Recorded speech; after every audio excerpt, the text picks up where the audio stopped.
Baik, terima kasih. Saya tidak akan pernah bosan-bosan membahas hilirisasi. Dengan hilirisasi, kita akan meningkatkan nilai tambah di dalam negeri. Dengan hilirisasi, kita akan membuka lapangan pekerjaan seluas-luasnya.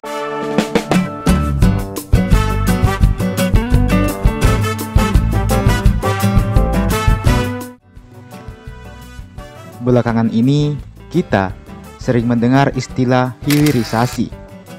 Kata ini memang cukup populer semenjak masa-masa pemilu kemarin, di mana salah satu pasangan calon presiden dan wakil presiden yakni Prabowo Gibran selalu menggaungkan istilah hilirisasi ini. Hal ini kemudian membuat kita bertanya-tanya, apa sebenarnya hilirisasi itu? Apa manfaatnya bagi bangsa Indonesia? Mengapa hilirisasi diperlukan? Dan apa bahaya yang ditimbulkan sampai pengaruhnya terhadap kita yang tinggal di Sulawesi? Di video kali ini, saya akan coba uraikan tentang hilirisasi ini secara rinci dan mengaitkannya dengan kondisi alam dan sosial masyarakat di Sulawesi.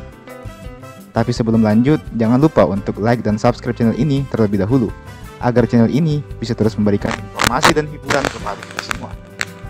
Kalau sudah, langsung saja, mari kita masuk ke pembahasan.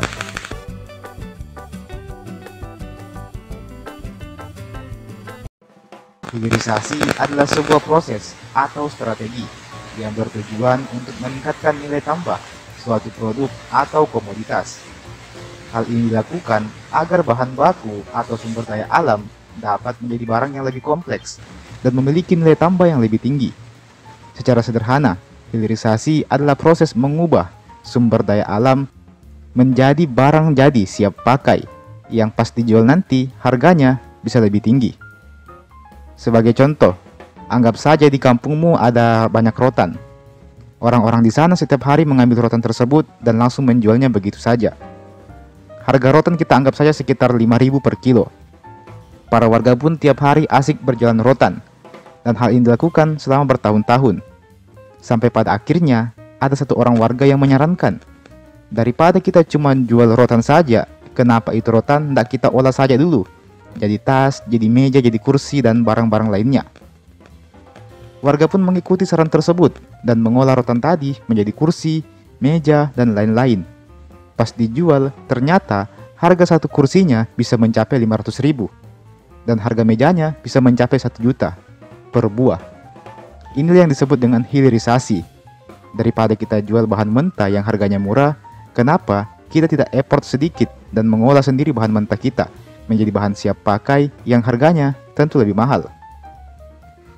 Konsep hilirisasi ini populer dalam industri pertambangan, di mana biji nikel biasanya diolah menjadi nikel murni atau bahkan menjadi komponen-komponen untuk baterai, yang harganya tentu akan meningkat tajam dan pada akhirnya akan menguntungkan si yang punya pabrik.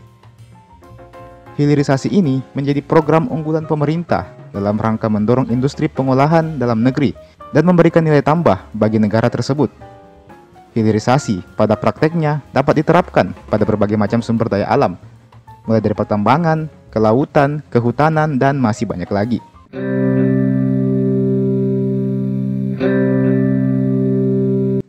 Sekarang, mari kita arahkan hilirisasi ini ke Pulau Sulawesi. Apa dampak hilirisasi ini bagi Pulau Sulawesi? Ternyata, Sulawesi merupakan rumah bagi banyak tambang dan industri yang berpotensi alias berdampak pada proyek hilirisasi ini. Perusahaan-perusahaan macam PT Adi Kartiko Pratama, PT Alam Raya Indah, PT Aneka Tambang, hingga PT Pale Indonesia menjadi beberapa contohnya.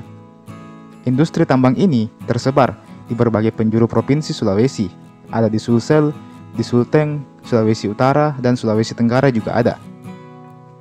Selain itu, kita juga bisa melihat kawasan industri Morowali yang ada di Sulawesi Tengah, yang juga sering menjadi solusi bagi anak-anak muda untuk mencari pekerjaan. Entah sudah berapa puluh orang teman saya yang memutuskan untuk bekerja di tempat itu. Kawasan industri Morowali di Sulawesi Tengah ini memiliki luas sekitar 4.000 hektar, dan kawasan ini diklaim berhasil menarik investasi hingga 20 miliar dolar Amerika per tahun 2022 yang lalu. Dan tentu, kalau proyek hilirisasi berhasil dijalankan di segenap PT yang ada di Sulawesi atau bahkan Indonesia, maka hasil yang didapatkan akan berlipat-lipat, yang saya sendiri tak berani memperkirakan jumlanya.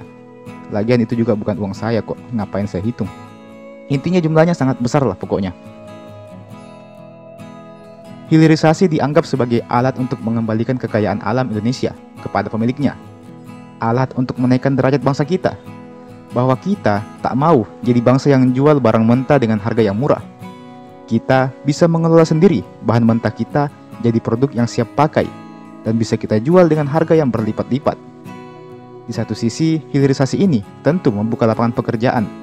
Selama ini dipekerjakan bukan cuma orang-orang asing saja sih. Hilirisasi ini memang sangat menjanjikan surga kalau kita membahasnya sampai di sini saja. Perlu dicatat, hilirisasi memang memberikan manfaat bagi ekonomi. Tapi tak dapat dipungkiri, hilirisasi juga berpengaruh besar terhadap lingkungan alam dan juga sosial masyarakat. Inilah yang akan kita bahas di bab ketiga.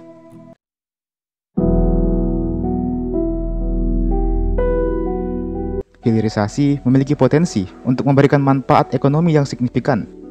Namun lagi-lagi, dampak positif akan selalu disertai dengan dampak negatif yang menghantuinya.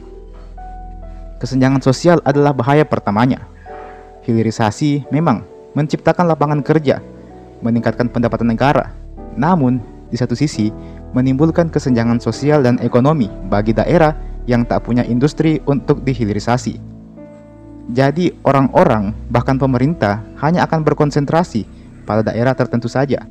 Sedangkan, daerah lain yang tak punya kekayaan alam melimpah akan jadi kurang perhatian atau bahkan ditinggalkan. Masalah berikutnya adalah polusi dan pencemaran nama baik. Maksud saya pencemaran lingkungan. Proses hilirisasi seringkali melibatkan peningkatan pada produksi dan pengolahan yang menyebabkan peningkatan polusi terhadap lingkungan. Limbah pabrik itu akan sangat berbahaya kalau tak dikelola dengan baik. Dan masalah kita tidak sampai di situ saja, karena banyak tambang-tambang ilegal yang tak memiliki izin tersebar di seluruh Indonesia ini.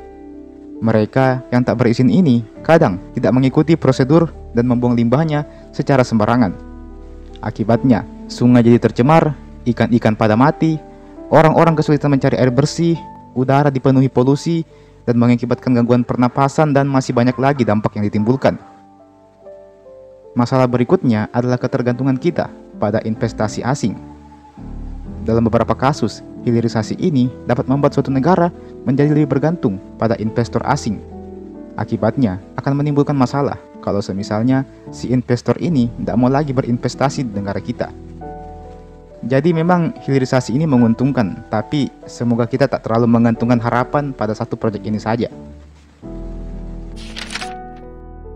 Modal. Tentu, program hilirisasi ini perlu modal, perlu uang dengan jumlah yang sangat besar.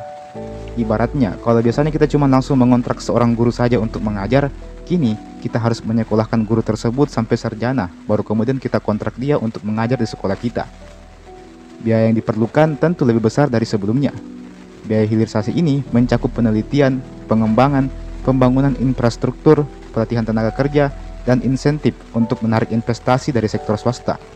Tak cuma itu, tentu diperlukan juga biaya sosial dan pengelolaan lingkungan. Singkatnya, hilirisasi ini perlu uang, perlu waktu juga, dan tidak menjamin akan sukses seutuhnya. Jadi bisa dibilang hilirisasi ini punya risiko yang lumayan besar juga.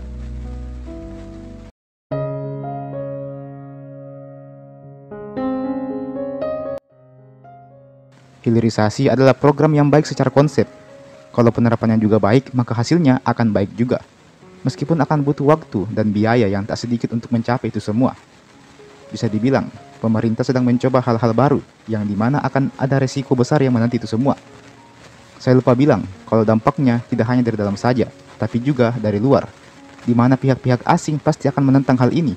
Jadi ya pemerintah harus siap-siap kena serangan dari dalam dan juga dari luar.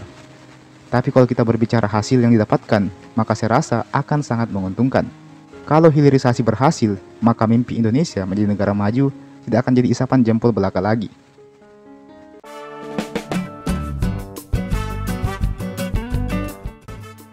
Dan teman-teman, itulah tadi pembahasan kita pada hari ini tentang hilirisasi dan kaitannya dengan Pulau Sulawesi serta keuntungan dan kerugiannya. Setujukah kalian dengan hilirisasi ini? Apakah bahasan saya di atas ada yang kurang atau salah? Silahkan tuliskan di kolom komentar di bawah. Mari sama-sama kita berdiskusi di kolom komentar di bawah. Oke, jangan lupa untuk like ini video, jangan lupa untuk share ini video ke teman-teman yang lain. Dan jangan lupa juga untuk subscribe ke channel ini. Nyalakan juga loncengnya supaya tidak ketinggalan kalau ada video baru yang saya upload di channel ini. Oke, terima kasih banyak sudah menonton sampai habis dan sampai jumpa. Sampai bertemu lagi di video berikutnya.